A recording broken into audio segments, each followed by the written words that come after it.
I'm not sure where to start because my first NDE was when I was 8.5 months old, but I didn't know I had an NDE. All I knew was that there were a lot of family stories. For 8.5 months, I screamed and wailed, and once in a while I slept. And at 8.5 months, I smothered, and my father revived me. I was in the crib, he revived me, and it was shortly after that that my memories started.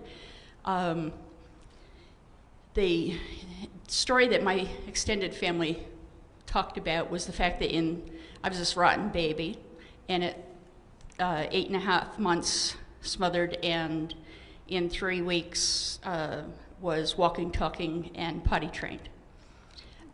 So I don't remember being a child ever, even back then. What I do remember is at 11 months, I had pneumonia. They took me to the doctor sent me to the hospital. And it was wonderful. I grew up with no electricity and no running water, and our house was pretty dark, so going to the hospital, everything was white and light. And I knew where I was. I was back in that white light place with all those white people that loved me. And so I didn't cry, and the nurses talked about that child that didn't cry. When there was no one looking, I climbed out of my crib because there was these shiny things over there that I wanted to look at, which was a cart. Now I know it was a cart of instruments, but I didn't know that. And the nurse came and said, "You can't be out of bed, you'll get hurt." And and I said, "I'm just looking, I'm looking." And she's saying, "Well, you touch those things and you'll get hurt." And so I thought she was a dumb angel, because not only could she not understand that I knew enough not to touch them, and I'm telling her that, she couldn't understand the fullness of my thinking. So I remember that. And then there were a lot of other incidents, and since I daren't be here till 9 o'clock tonight, I will move on to drowning. I drowned when I was about 6 years old, and my uncle brought me up. I was a bundle of mud, and proceeded to hold me. I was a small child, and he held me up by my feet, by my ankles, and whacked on me. And so when I went back in my body, I was out of my body trying to get my aunt's attention because I was down there in, 15 feet of water and mud. And but anyway, so now I went back in my body, and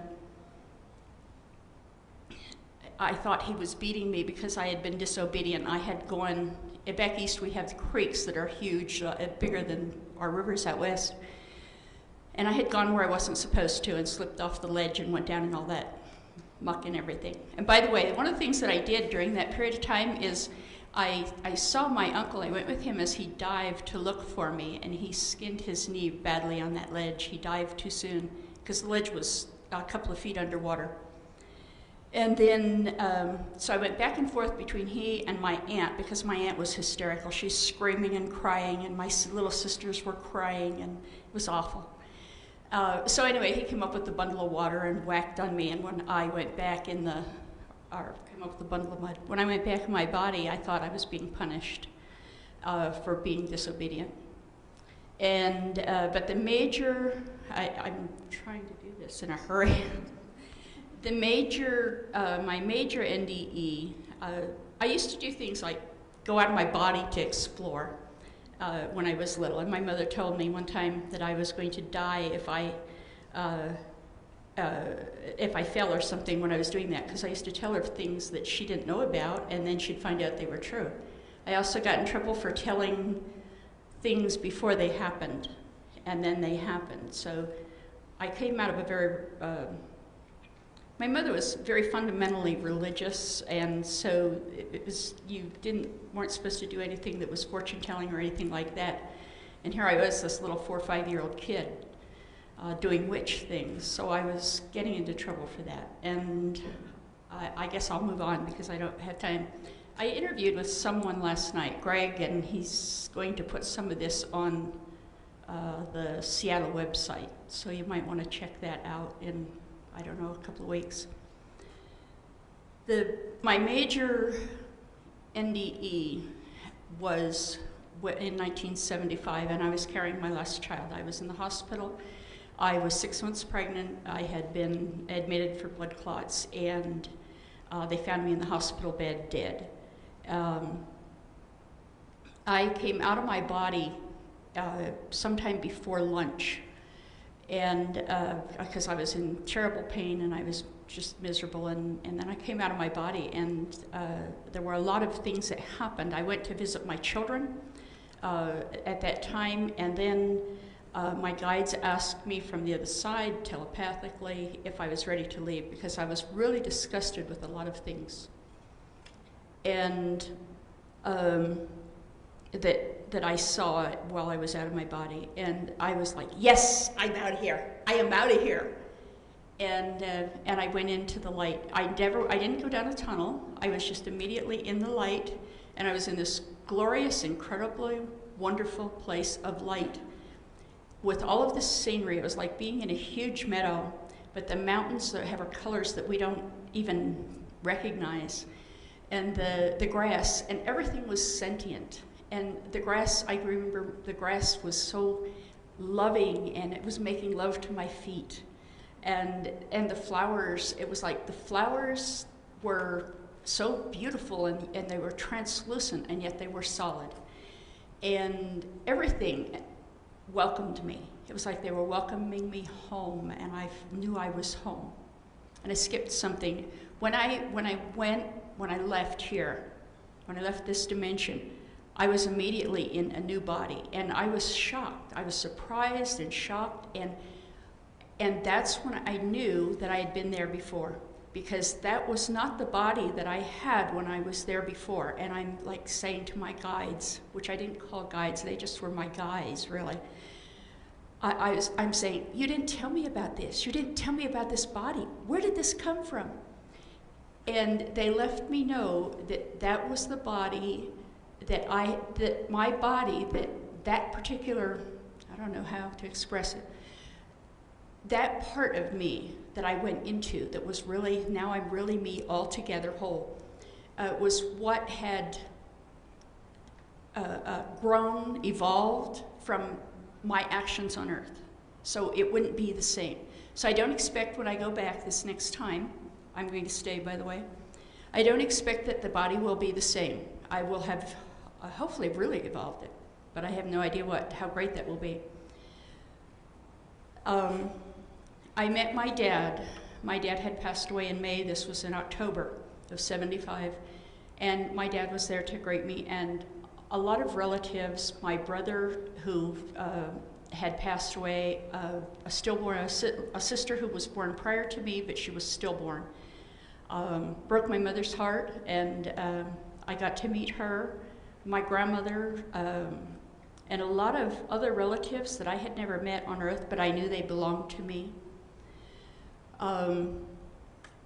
My dad, I was born into a family that was very conflicted. There was conflict all the time and chaos, and you know how some of this families are like that. And but there was this thing, my dad died in the hospital. I took him to the hospital 23 hours before he died. And he didn't get to die on his farm, and I couldn't forgive myself for that. And the doctors had said that he could live for quite some time, and then I was not with him when he passed. I had a class at the university to go to, and he said, go to your class, I'm fine. And my sister and brother-in-law were there, and he said, you know, so just a couple hours. When I got back, he had passed on, and I couldn't forgive myself for that either. And there was this incredible thing that happened. We had this communion. We hugged, and when we hugged, we had substance. And all of this passed back and forth between us. And in my little book, I've written it in words, but it was so much more than there are any words that I can find. There was this total reunion and total forgiveness, and I knew how he understood. And he knew how I understood. There were a lot of more incidents while I was there with the family before I moved on. And I moved on and had a life review. And I won't go into that because we've probably all talked about life reviews and heard, and mine was pretty typical, I think, of what you probably have heard. It was very, very extensive. It went on for several hundred years, though. But I was also the people involved in that I had in my life. And so any action that I had done, I got to experience from the other person's being, receiving of it or whatever. And then there was I also got to see not just how they felt, but the result of that, whether it was good, if I had done something wonderful, or if I had done something that hurt someone, even if I didn't know it. I got to feel it, and I got to see what it did in their extended life. And to see is not a good word, because I lived it. So I lived all those lives all at that time. I got to do many things, and I'm not going and see many things. My father had told me I needed to come back, and I just couldn't understand that. Here I was in this wonderful place with him. We were reunited, and now he's telling me I need to go back. And he said, you need to go back and have this child. And I said, no, he's here with me. Why would you want him to go into that darkness? He needs to be here in this love. And all through my experience, as I got to see clear back to the beginning of time, I get to see and know and experience things in the future. At various times, there were at one point, I ended up with 2 new guides, and I kept being reminded that I needed to go back, and I could not get convinced of that, and I kept, no, and I just wouldn't even think about it. When they changed guides, one of the guides was totally silent, not communicating with me, not explaining anything, and so it was the other one who took me to the places as I would ask to go. And all knowledge, I was brilliant. Man, was I brilliant. But it took me a long time to figure out what that silent spirit was about, that silent guide. And I now realize that it was holding the consciousness of this earth for me, because I would not move into it. And I think that's the reason I got to have such a deep experience. I wanted to know about other worlds. I got to go and see other worlds. And by the way, we are not alone in the universe, no matter what you think and what anyone else thinks. We really are not. I want to tell you about coming back, if I can. Finally, what they did is they brought my child to me, my unborn child. And he was not a baby, he was like an adolescent. And he told me that I had promised to give birth to him before I was born, that we had planned this together. Now you have to realize I'm coming out of fundamental Christianity that does not believe in a pre-existence. I had never even heard that word. I'm just a little farm kid. And so he's telling me this, but I know that I lived before. I know I lived before I was born by then. But now I understand that he opens this to me, that I have made a promise, and this is important.